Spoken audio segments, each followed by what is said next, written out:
고린도후서 12장 7절부터 9절까지 말씀을 제가 읽어드리겠습니다. 하나님의 말씀을 들으십시오. 여러 계시를 받은 것이 지극히 크므로 너무 자만하지 않게 하시려고 내 육체의 가시 곧 사탄의 사자를 주셨으니 이는 나를 쳐서 너무 자만하지 않게 하려 하심이라. 이것이 내게서 떠나가게 하기 위하여 내가 3번 죽게 간구하였더니 나에게 이르시기를 내 은혜가 네게 족하도다. 이는 내 능력이 약한 데서 온전하여 짐이라 하신지라. 그러므로 도리어 크게 기뻐함으로 나의 여러 약한 것들에 대하여 자랑하리니 이는 그리스도의 능력이 내게 머물게 하려 함이라. 아멘. 1995년 10월 11일에 40여 년 동안 수제화를 만들던 남궁 정부 씨는 사고를 인해서 오른팔을 그만 잃게 됩니다. 술을 한잔하고 지하철을 타기 위해서 서 있다가 선로에 떨어져서 깨어보니까 병원이었고, 그리고 오른손, 이 구두를 만드는데 가장 중요한 손이지 않습니까? 그 손이 절단이 되어져 있었습니다. 절망에 빠졌고 죽고 싶었다고 합니다. 그런데 다시 용기를 내어서 그가 살기 위해서 의술을 제작하는 분에게 가서 의술을 제작을 하게 되는데, 그분이 그런 이야기를 하는 겁니다. 지금까지는 이 손으로 건강한 사람들의 그런 아름다운 예쁜 신을 만들었다면 이제 장애인들을 위해서 신을 만들면 어떻겠습니까? 그런 이야기를 했을 때 이분의 마음속에 다시 용기가 생겼대요. 그래서 장애인들을 위해서 구두를 만드는데 이제 왼손으로 해야 되잖아요. 왼손으로 얼마나 힘드시겠어요. 5년 동안을 정말 자신의 이걸 하다가 자기 허벅지를 수십 번도 더, 수백 번도 더 찌르고, 그렇게 하면서 한 5년이 지나니까 이제 손에 익숙해져서 왼손으로도 구두를 잘 만들 수 있게 되었답니다. 그분이 꿈꾸는 구두 5만 켤레라는 책에서 자신이 신발을 지금까지 40년 동안 만들면서 아름다운 신발을 만들었고, 그 신을 신는 사람들은 다 건강한 그런 사람들이었는데, 그래서 지금까지는 예쁜 구두를 만드는 것이 그의 인생의 중요한 일이었다면, 이제는 그는 고난을 통해서 희망을 신게 하는, 희망이라는 구두를 만드는 그런 사람이 되었다, 그렇게 스스로 고백을 하고 있습니다. 사랑하는 성도 여러분, 인생에는 크고 작은 고통들이 찾아옵니다. 남궁 정부 씨는 이야기하기를 나는 오른팔이 없는 게 아니라 오른팔 빼고는 다 있다. 내가 필요한 사람인 것을 깨닫기 위해 오른팔이 사라졌다, 그렇게 고백했습니다. 긍정적인 생각으로 자신의 고통스러운 삶을 여러분 성화시켰어요. 더 아름다운 인생으로 빛나는 그런 삶을 살았던 것이죠. 오늘 저는 제목이 조금 특별하지요. 가시 속에서 피는 꽃이 더 아름답다 라는 그런 제목으로 말씀을 나누려고 합니다. 이 말씀이 고통 가운데 있고 또 여러 가지 삶의 난관들 앞에 부딪혀서 괴로워하는 많은 성도들이 더욱더 긍정적인 시각으로 자신의 인생을 바라보며 고통 속에서도 빼앗기지 않는 행복의 비밀, 그 행복의 비밀을 간직하고 살아가는 우리 모든 성도님들이 되기를 주님의 이름으로 축원합니다. 우리 서로에게 한번 축복합시다. 고통 속에서도 행복의 비밀을 잃지 맙시다. 오늘 말씀을 잘 들으셔서 또 이 말씀을 가슴에 품고 살아가셔서 고통 속에서도 행복의 비밀을 잃지 않는 그런 인생으로 살기를 바랍니다. 바울은 내 육체의 가시 곧 사탄의 사자를 주셨다, 그렇게 말했습니다. 이 육체의 가시가 뭐냐? 존 칼빈은 이 육체의 가시가 영적인 것일 것이다, 그렇게 생각을 했습니다. 영적인 유혹이나 또 양심의 여러 가지 가책이나 그런 것들이 아닐까 생각했고, 종교개혁자 루터는 사도 바울이 받았던 외적인 어떤 환난, 핍박, 이런 것들이 그에게 가시일 것이다, 그렇게 생각을 했고, 그러나 초대 이 교부였던 터툴리안이라는 인물은 그에게 있어서 이것은 육체적인 질병이다, 안질, 눈이 좋지 않은, 또 두통과 같은 그런 질병들을 일컫는다고 이야기를 했습니다.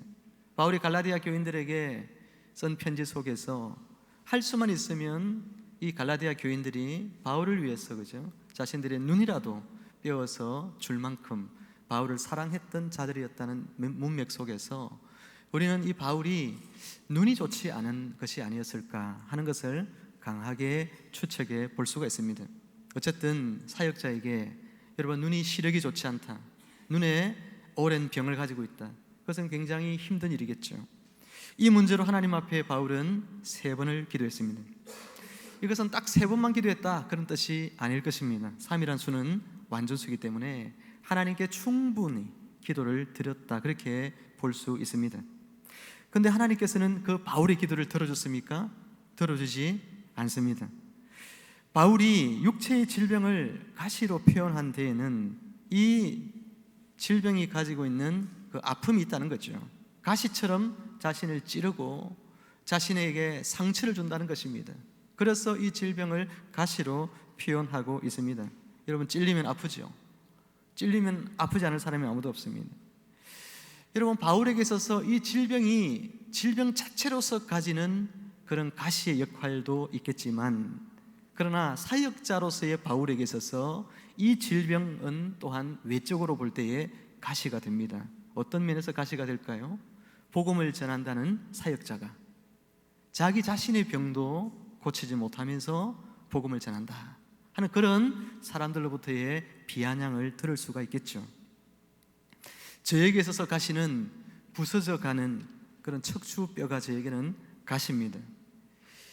계산을 해보니까 한 3, 4년 정도 이 척추뼈가 계속 부서졌던 것 같아요. 부서져서 연골이 다, 저는 거의 대부분 마디에 연골이 없습니다. 척추뼈가 다 붙어 있거든요. 척추뼈가 부서지면서 가져다 주는 고통은 정말 헤아리기 어려울 만큼 참 고통스럽습니다. 어깨와 통증, 이 어깨와 목 주변으로 뻗어나가는 통증들이 한 번씩 밀려오면 어떤 때는 길게 가면 한 달씩 이상씩 그 통증이 지속이 됩니다. 제 아내가 공부를 하면서 계속 노트북을 치니까 본인이 이렇게 앞으로 이렇게 쭉 이렇게 자세가 되어가지고 계속 이렇게 자료를 정리하다 보니까 이게 어깨 통증이 많이 와요. 그럴 때 그 어깨 통증이 어떤 때 한 일주일씩 또 2주일씩 가는데 그때마다 저에게 하는 이야기가 있습니다. 당신은 어떻게 그 아픔을 또 참았을까? 그러면서 이야기를 한 번씩 하죠. 저도 아파봤으니까 아내의 또 그런 마음들을 또 압니다. 그래서 제가 주물러 주기도 하고 그렇게 하죠. 여러분, 저에게 있어서 육체의 질병이 가져다 주는 가시도 있지만 바울에게서처럼 내가 목사인데, 내가 사람들에게 복음을 전하는데, 근데 많은 사람들이 그렇게 생각할 것만 같아요. 복음을 전한다는 사람이 저렇게 건강이 좋지 못해서 어떡하나, 하나님의 복음의 능력이 마치 없는 것처럼, 나로 인하여서 복음의 능력이 상실되어져 보일까봐 저는 그런 것이 제 마음속에 더 많이 밀려오는 그런 때때로 가시 같은 것들이었습니다. 청춘아 가슴 뛰는 일을 찾아라 라는 책을 쓴 김혜영 선교사라는 분이 있습니다. 134cm의 키를 가지신 분이죠. 예전에도 간단히 그분에 대해서 소개를 해드린 적이 있습니다만은, 이 김혜영 선교사는 태어나자마자 딸이 태어났다는 이유만으로 아버지가 술에 취해가지고 하루는 집에 와서 이 딸을 바닥에 내던져가지고, 그래서 척추 골절이 나서 키가 크지 못하게 되었습니다. 아버지는 인생을 비관하는 사람이었습니다. 인생을 살면서 당신의 뜻대로 모든 것이 안 된다고 늘 생각하는 사람이었습니다. 자식이 그분에게는 가시였고, 와이프가 그분에게 가시였고, 가난이 그분에게 가시같이 여기면서 인생을 부정적으로만 바라보며 살았던 인물이 이 김혜영 선교사의 아버지였어요. 그 아버지는 결국은 가시 같은 인생의 삶을 원망하다가 스스로 극단적인 선택을 하고 맙니다. 그녀의 어머님도 이런 환경 속에서 나중에는 결국은 정신질환자가 되어서 그렇게 살다가 또 돌아가시죠. 이 김혜영 선교사는 초등학교밖에 나오지 못했습니다. 동생 넷을 부모를 대신해서 키워야 하는 막중한 책임감을 또한 안고서 초등학교를 졸업하자마자 남의 집에 식모살이를 시작을 했습니다. 그런데 그녀의 인생은 반전이 있어서 아름답습니다. 스스로 나중에 직업훈련소에 들어가서 편물 기술을 배우고 전국 기능대회에 상을 휩쓸기 시작합니다. 세계 장애인 기능 경기 대회에서 1등을 차지하고 첨탑 산후훈장을 받기까지 했는데 그게 그때 나이가 19세였어요. 아프리카에 있는 보츠와나 직업학교의 교장이 되어서 14년 동안 그곳에서 아이들을 가르쳤고 이후에 미국으로 건너가서 뒤늦은 나이에 대학을 나오고 2009년도에는 콜롬비아 국제사회복지대학원을 또한 졸업을 하고 지금도 세계 곳곳을 누비면서 자신 같은 인생을 산 사람들, 또 희망이 없다고 생각하는 아프리카의 가난한 그런 인생들에게 찾아가서 자기가 가진 재능을 나누어 주고 그들에게 희망의 메시지를 전하는 그런 새로운 인생을 살고 있습니다. 콜롬비아 대학교의 그녀의 스승이었던 교수님은 그녀에 대해서 이런 이야기를 남겼는데, 그녀는 장애를 부정적인 방식으로 정의하지 않고 오히려 많은 사람들에게 공감을 불러일으키는 의미 있는 인생으로 창조해냈다. 여러분, 이 김혜영 선교사님의 아주 짧은 영상이지만 우리 영상을 잠깐 보고 또 말씀을 이어가도록 하겠습니다.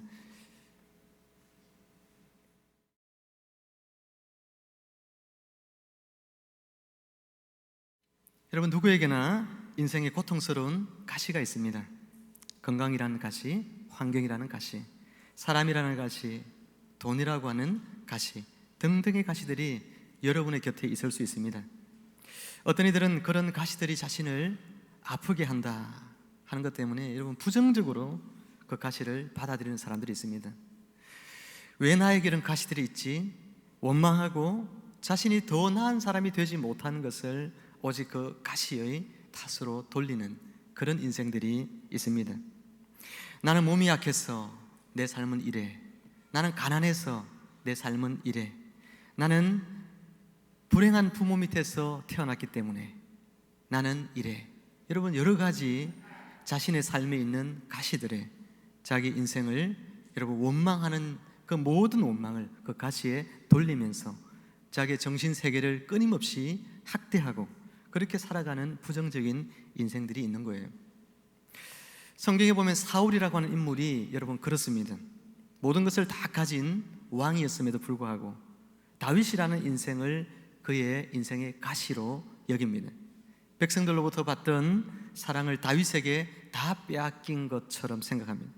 자신의 인생이 비극적으로 흘러가는 이유가 다윗 때문이라고, 인생의 실타래가 꼬이기 시작한 것이 다윗 때문이라고, 저 다윗만 없으면 내 인생이 행복할 텐데 그런 생각을 합니다. 아니, 왕이 그런 이야기를 한다는 게 이해가 안 되지 않습니까?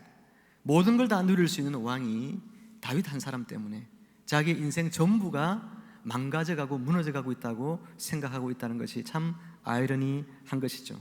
결국은 그는 그 가시를 원망하다가 인생이 망해져 버리고 만 삶을 살죠. 하지만 다윗은 정반대입니다. 10수년의 세월을 이 사울이라는 가시 때문에 힘들었습니다. 사울은 왕이어서 엄청난 힘이 있었죠. 군대를 동원할 능력이 있었지만, 그래서 다윗을 잡으려고 끊임없이 노력하지 않습니까? 다윗은 무력했습니다. 사울을 피하여 도망 다니는 인생을 10수년의 세월을 살아갑니다. 하지만 다윗은 한 번도 자기 인생에 이 사울이라는 가시 때문에 내 인생이 불행하다, 내 인생이 힘들다 그렇게 여기지 않는 것 같습니다. 오히려 이 가시 때문에 자신이 더욱더 다듬어져 가게 하시는 하나님의 그 섬세한 손길을 인하여 감사할 수 있는 인생을 살았던 사람이 다윗이었습니다. 다윗은 이 가시로 인해서 겪게 된 배고픔, 이 사울이라는 가시로 인해서 겪게 되었던 오랜 도피 생활, 그리고 고통의 날들, 가난한 삶들, 그 모든 것들을 여러분 긍정적인 시각으로 받아들입니다. 그리고 그것을 성화시켜서 결국에는 이스라엘 역사의 가장 위대한 왕이 되어서 빛나는 인생으로 쓰임을 받을 수가 있게 되어졌습니다. 사랑하는 성도 여러분, 여러분에게 있는 가시를 여러분은 어떻게 바라보며 살고 있습니까? 때문의 인생, 덕분의 인생이 있습니다. 부정적인 사람은 대개는 때문의 인생을 살고 긍정적인 사람들은 덕분에의 인생을 삽니다. 때문에 인생을 사는 사람들은 이 병 때문에, 이 가난 때문에, 이 사람 때문에, 이 환경 때문에 모든 것을 원망합니다. 이것들 때문에 내 인생이 멍들었고, 이것들 때문에 내 인생이 상처 입고 망가지고 있다고 생각하지만, 덕분에 인생을 사는 사람들은 이 모든 것들 때문에 내 인생이 더욱더 빛나고 있다, 내 인생이 다이아몬드처럼 다듬어져 가고 있다, 그렇게 생각을 하는 것입니다. 김혜영 선교사님은 덕분에 인생을 살았습니다. 그녀의 인생에 수많은 가시들이 있었지만 가시들로 덮인 그녀의 인생이라는 나무에는 아름다운 꽃들이 피어 올랐습니다. 사람들은 그녀의 작은 키, 그리고 그녀가 가진 장애가 약점이라고 생각하지만 정작 그녀는 그것들이 자신에게 강점이었다고 이야기합니다. 고통은 언제나 고통으로 존재하는 것이 아닙니다. 그것을 어떤 마음으로 받아들이느냐, 그것이 굉장히 중요합니다. 어떤 마음으로 받아들이느냐. 내가 그것을 부정적으로 받아들이면 고통은 정말 나를 망가뜨리는 것이 되지만, 고통을 감사로 받아들이고 긍정적으로 받아들이고 하나님의 선하신 뜻이 있음을 알고 받아들인다면 그것은 축복으로 바뀌어질 수 있는 것이죠. 바울은 자신에게 있는 육체의 가시, 곧 이 사탄의 가시가 축복이 된다고 하는 하나님의 말씀을 듣고 생각을 바꾸어 먹습니다. 더 이상 이 가시를 자기 인생에서 없애달라고 하나님께 기도하지 않았다고 했습니다. 바울에게 있어서 이 가시가 어떻게 축복이 되었을까? 간단히 세 가지만 정리해 보겠습니다. 첫째로, 가시는 자만하지 않게 합니다. 7절을 같이 읽어볼까요? 우리 하나님 말씀 7절입니다. 시작. 여러 계시를 받은 것이 지극히 크므로 너무 자만하지 않게 하시려고 내 육체에 가시 곧 사탄의 사자를 주셨으니 이는 나를 쳐서 너무 자만하지 않게 하려 하심이라. 아멘. 바울은 베드로와 함께 당대 교계의 양대 기둥이었습니다. 이방 세계에서 바울의 영향력은 거의 예수님급이었을 겁니다. 그런 바울이 자칫 교만하게라도 한다면 바울교, 바울 종교가 얼마든지 탄생할 수 있는 그런 영향력 있는 사람이 바울이었습니다. 그런데 가시 하나가 딱 바울의 삶에 박힙니다. 그 가시 하나 때문에 자신이 얼마나 한없이 연약한 존재인지를 깨닫는 거죠. 내가 이 가시 하나 빼는 것이 내가 그럴 힘이 없다는 사실을 발견하게 됩니다. 내가 하는 모든 일들이 다 하나님이 하시는 일이었구나. 이 작은 가시 하나도 내가 뺄 수 없는 연약한 자이구나. 그것을 깨닫는 순간부터 바울은 겸손해집니다. 더욱더 겸손하게 자신의 사역을 감당합니다. 모든 게 하나님께서 하시는 일임을 안 것이죠. 이런 사람들은 사업을 해도 겸손하고 자녀를 잘 키워놓아도 겸손합니다. 왜냐하면 모든 것이 하나님이 하신 것이라 여기기 때문에 그렇죠. 건강을 잃어보면 어떤 생각이 듭니까? 이 건강할 때의 그 건강이 내가 관리만 잘한다고 되는 것이 아님을 알죠. 하나님이 나에게 건강 주셨었구나. 그것을 깨닫게 되어집니다. 재물을 잃어보면 내가 돈 있을 때 그 돈이 그냥 그저 나에게 온 것이 아니구나. 그것을 깨닫습니다. 건강을 잃어보고 재물을 잃어보고 사랑하는 사람들을 잃어보고 여러분 어려움 속에 빠져보면 그때 우리는 더욱더 자기 자신을 살펴볼 수 있는 눈이 생깁니다. 그리고 나서 비로소 더 겸손한 자세로 하나님을 더 의지하면서 나의 인생을 경영해 나갈 수 있게 되는 거죠. 오늘 바울은 바로 그렇게 이 가시를 인하여서 낮아진 마음을 가지게 된 것입니다. 그가 교만했던 사람은 아닙니다. 원래 겸손한 사람이었지만 그러나 사역을 하면서 얼마나 여러분 사역의 열매가 많이 늘어갑니까? 바울이 얼마나 많은 교회들을 세웠습니까? 그의 교회들이 부흥합니다. 가는 곳마다 부흥합니다. 여러분 그럴 때 겸손해진다는 것이 참 쉽지 않음을 오늘날 우리는 커져가는 교회들 여러분 그런 것들 보면서 볼 수 있잖아요. 교회가 커져가면 내가 잘해서 된 줄로 생각할 수 있습니다. 그런데 바울은 그렇지 않았습니다. 전 세계 곳곳에 교회들이 세워져 나갔지만 하나님이 하셨구나. 더 겸손한 자세로 하나님 의지합니다.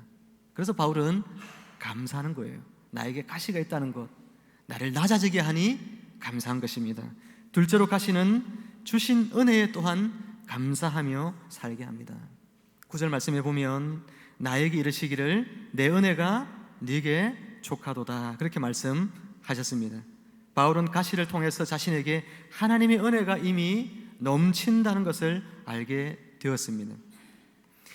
제가 주부에 워츠만니 목사님에 대한 그런 여러분 예화를 실어놨는데, 이 워츠만니 목사님이 중국의 대성서학자였고 순교자죠. 그는 너무나 큰 은혜를 받고 하나님의 종이 된 그런 사람이었습니다. 그런데 그의 몸에 병이 있었어요. 하나님께 간절히 금식하면서 철야하면서 기도했지만 하나님께서 그 병에 대하여 응답을 주지 않았어요. 고통 중에 하나님 앞에 기도하던 어느 날 그가 꿈을 꾸었답니다. 배를 타고 양자강을 건너가고 있는데 바위돌이 자기 앞을 가로막았습니다. 그래서 배가 지나갈 수 없게 되었습니다.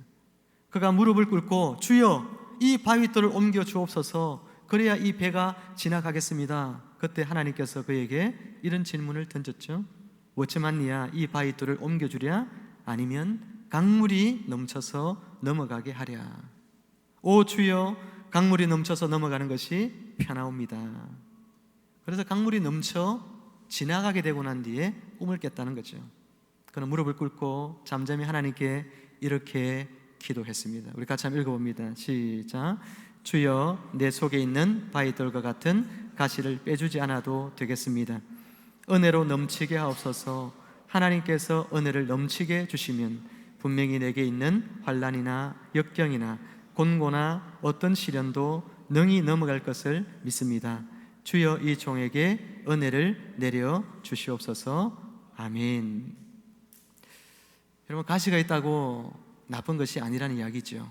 워츠만니도 이런 질병이 있었지만 그 질병 때문에 하나님 앞에 수도 없이 기도했고 하나님이 응답해 주지 않아서 때로는 속상했겠지만, 그러나 이 꿈을 통하여서 워츠만니는 전혀 다른 생각을 가지게 되었습니다. 나에게 가시가 아무리 많이 박혀도요, 그 가시를 압도하는 그런 하나님의 은혜가 내게 흘러 넘치면, 또 그 은혜가 나에게 이미 충만하게 흘러 넘치고 있다는 사실을 깨닫기 시작하면 우리는 가시는 있고 은혜 앞에 감사한 삶을 살게 되는 것입니다. 내 앞에 장애물이 있어도 그 장애물을 치우려고 마음먹으면 한없이 그 강에 떠있는 돌들을 치워 나가야 하겠지만, 하나님의 은혜가 거기에 부어지기 시작하면 수많은 장애물들이 내 앞을 가로막고 있어도 은혜로 인하여 다 지나가게 되는 거예요. 바울은 자신에게 있는 그 가시 때문에 내 삶이 불행한 것이 아니라 내게 이미 하나님의 은혜가 얼마나 풍성하게 주어졌는지를 감사하게 되었고, 그리고 앞으로도 하나님께서 자신에게 어떠한 은혜의 강물을 흘려 보내주실지를 기대하는 마음이 있으니까 이 가시가 있어도 감사한 것입니다. 내가 너에게 준 은혜가 너에게 충만하다는 겁니다. 너의 그 모든 장애물을 뛰어넘을 만큼 내가 너에게 이미 은혜의 강물을 충만하게 허락했다. 사랑하는 성도 여러분, 가시가 있습니까? 가시가 있지만 그것을 잊어버릴 만큼 하나님은 저와 여러분들에게 주신 은혜도 많음을 기억하고 감사하시기를 축복합니다. 하나님이 주신 은혜가 많은 거예요. 세 번째, 가시는 왜 축복입니까? 약한 것을 자랑하게 하기 때문에 축복입니다. 9절 하반절에 보니까 그러므로 도리어 크게 기뻐함으로 나의 여러 약한 것들에 대하여 자랑하리니 이는 그리스도의 능력이 내게 머물게 하려 함이라, 그렇게 말씀하고 있습니다. 고린도후서 11장 30절 말씀에 내가 부득불 자랑할진대 내가 약한 것을 자랑하리라, 그렇게 말씀했습니다. 여러분, 사람들은 강한 것을 자랑하려고 하죠. 내가 얼마나 부자인지를 드러내고 싶죠. 내 자녀가 얼마나 똑똑하고 대단한지를 자랑하고 싶죠. 내 남편이 얼마나 사회에서 인정받는 사람인지를 자랑하고 싶습니다. 그렇죠? 자기의 약한 것을 자랑하려고 하는 사람들은 잘 찾아보기가 쉽지 않습니다. 바울은 빌립보서 3장 4절에서 나도 육체를 신뢰할 만하며 만일 누구든지 다른 이가 육체를 신뢰할 것이 있는 줄로 생각하면 나는 더욱 그러하리니. 세상적으로 바울은 누구보다도 자랑할 것이 많은 그런 사람이었습니다. 그런데 바울은 자기에게 자랑할 만한 그것을 자랑한 것이 아니라 자기에게 약한 것을 자랑하기로 했다는 것입니다. 가시는 바울로 하여금 이전에 자기가 가졌던 사람들 앞에 내세울 만한 것을 자랑하지 아니하게 하고, 사람들이 별로 자랑하고 싶지 아니하는 것, 자기 약한 것을 자랑하게 만드는 거예요. 왜 그렇습니까? 약한 것 그 속에 그리스도의 강함이 역사하는 그 법을 바울은 깨달았기 때문에 그런 거예요. 하나 이야기를 좀 들어서 예를 들면, 저에게는 그 처형이 계신데요, 처형이 남편에게 이렇게 가끔 이야기를 해요. 여보, 제가 청소기를 미는데 팔이 너무 아파서 청소를 할 수가 없어요. 여보 좀 도와주세요. 그러면 우리 동서 형님이 가서 그래? 하고 도와줘요. 그러다 또 빨래를 넣는데 여보 빨래하는데 팔이 안 올라가요. 좀 도와주세요. 나 너무 힘이 없어요. 여보 좀 도와주세요. 제가 그 집에 휴가 가서 한번 며칠 있어 보면요, 한 수백 번도 더 이야기할 거예요. 수백 번도 더. 여보 나 이거 하는데 너무 무거워요. 여보 좀 도와주세요. 그러면 진짜 이 동서 형님이 총알같이 가서 도와줘요. 다 한마디 말 없이. 근데 그걸 보면서 우리 집사람이 가끔씩 여보 당신도 좀 배워요. 배워. 그렇게 이야기하거든요. 제가 배울 게 아니라 집사람이 배워야 되는 거죠. 집사람이. 우리 집사람은 슈퍼맨이라서 자기가 다 해요. 도와달라고 안 해요. 나중에 이만큼 쌓아놓고 왜 당신은 도와주지 않나고 나에게 불평하고 원망할 때가 있습니다. 요즘 조금 나아졌어요. 상담학 박사 공부하니까 끝나니까 좀 많이 똑똑해지신 것 같아요. 지금 이제 좀 여보 좀 도와주세요. 빨래 좀 해주세요. 요즘 늘어가지고 자꾸 부탁하는 게 많아지니까 저도 힘들어요 요즘. 여러분, 약한 데서 강함을 경험한다는 그런 겁니다. 내가 약하면 뭐 하게 됐습니까? 주님, 제가 할 수 없어요. 여러분, 자식 키우는 일에, 여러분 가정을 격려해 가는 일에 여러분 얼마나 기도할 게 많습니까? 하나님, 제가 할 수 없는 일들이 너무 많아요. 내가 할 수 없어요. 하나님 도와주세요. 여러분, 직장 일할 때도 사업을 할 때도 그렇지 않습니까? 내가 할 수 없는 일들이 얼마나 많습니까? 하나님 도와주십시오 라고 이야기할 때에 하나님이 여러분 도와주실 줄로 믿습니다. 우리 서로에게 한번 축복합시다. 집사님의 약함 속에 하나님의 강함이 역사할 줄로 믿습니다. 이렇게 한번 축복합시다. 우리 앞뒤로도 같이 한번 축복합시다. 집사님의 약함 속에 하나님의 강함이 역사할 줄 믿습니다.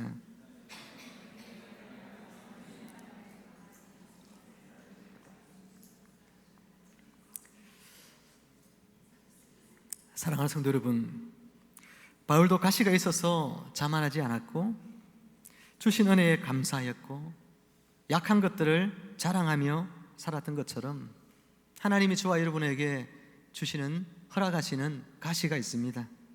그 가시들을 여러분 원망하지 말고 이것을 긍정적으로 바라보시고 감사하며 살아가야 하는 거예요. 어떤 사람이 가시에 대해서 묵상하면서 장미같이 아름다운 꽃에 가시가 있다 그렇게 생각하지 않고 이토록 가시 많은 나무에 장미꽃이 아름답게 꽃이 피었구나 그렇게 생각을 했대요. 여러분, 참 생각이 다르지 않습니까? 장미같이 아름다운 꽃이라는 것은 나의 인생을 말하는 거예요. 아무것도 문제없는 내 인생에 왜 이런 가시가 생겼을까? 이렇게 인생을 바라보는 사람이 있는 반면에 참 가시 같은 나의 인생에 어떻게 이렇게 아름다운 꽃이 필 수 있을까? 여러분, 그렇게 생각하면 생각이 완전히 달라지는 거잖아요. 여러분이 많이 가지고 있는데 한 가지 가지지 못한 것 원망하지 말고 여러분들이 하나님께서 주신 그 한 가지라도 그것을 감사하는 마음을 가지라는 겁니다. 아카시아 나무에 대해서 제가 들어보니까 아카시아 나무는 주로 척박한 그런 땅에 잘 자란대요. 왜 그런 땅에서 자라는지는 모르겠어요. 근데 그런 땅에 자라려고 하면 어떻게 해야 되겠습니까? 용을 써야 되겠죠. 가난한 집에서 태어난 아이가 자라려면 어떻게 합니까? 용을 쓰고 그 집에서 잘 자라려고 하면 힘을 써야 됩니다. 나무도 똑같아요. 좋지 않은 땅에 있는 나무는 힘을 쓰면서 자랍니다. 근데 이 아카시아 나무가 꽃을 먼저 틔우는 것이 아니고 가시를 먼저 틔운다고 알려져 있습니다. 그러다가 오랜 세월 지나면서 나무 둥치가 굵어지고 난 뒤에 이제는 가시가 없이도 살아남을 수 있겠다 싶으면 그때야 꽃을 피우고 몸에서 꿀을 생산해 낸다고 그러더라고요. 책에 보니까 그렇게 돼 있었어요. 어릴 때 산에 올라가면 아카시아 꽃이 내음이 그죠? 참 멀리까지 퍼져 나가는 걸 봅니다. 코끝에 그 아카시아 향이 스쳐 지나가면 참 기분이 상쾌해집니다. 꽃향기가 그렇게까지 여러분 멀리 날아가는 이유는 여러분 그렇게 가시라고 하는 인고의 세월이 이 아카시아 나무에 있었기 때문에 그렇다는 거죠. 여러분 말씀을 맺습니다. 내 인생은 왜 이렇게 가시가 많고 고통이 많나? 그렇게 생각하시는 분이 계신가요? 이제부터 생각을 바꾸십시오. 내 인생의 많은 가시들이 내 인생의 겸손의 꽃을 피우고 주신 은혜에 감사하는 감사의 꽃을 또한 피우고 또 약한 내 안에 강함을 주시는 예수님의 꽃을 피웠구나, 그렇게 여기며 사시기를 바랍니다. 고통 없는 인생이란 없습니다. 가지와 줄기가 뒤틀렸다고 해서 꽃마저 아름답지 않은 나무는 없습니다. 분재한 것들은 보시잖아요. 가끔씩 막 뒤틀려가지고 이렇게 나무를 해도 그 꽃들이 얼마나 예쁘게 피는지 모릅니다. 부디 여러분의 인생이 가시 때문에가 아니라 가시 덕분에 아름다운 인생으로 꽃 피어나기를 주 예수 그리스도 이름으로 축원합니다. 기도하겠습니다. 하나님 아버지, 가시 같은 우리 인생 하나님의 은혜의 강물을 흘려주셔서 가시를 기어가지 않고 하나님의 은혜만 바라보며 또 하나님의 우리를 어떻게 인도해 가실지에 대한 기대하는 마음을 가지고 하나님 우리 인생을 긍정적으로, 우리 인생을 하나님의 손안에 붙들린 복된 인생으로 바라볼 수 있는 그런 눈을 저희 모두에게 허락하여 주옵소서. 감사하며 예수님의 이름으로 기도합니다. 아멘.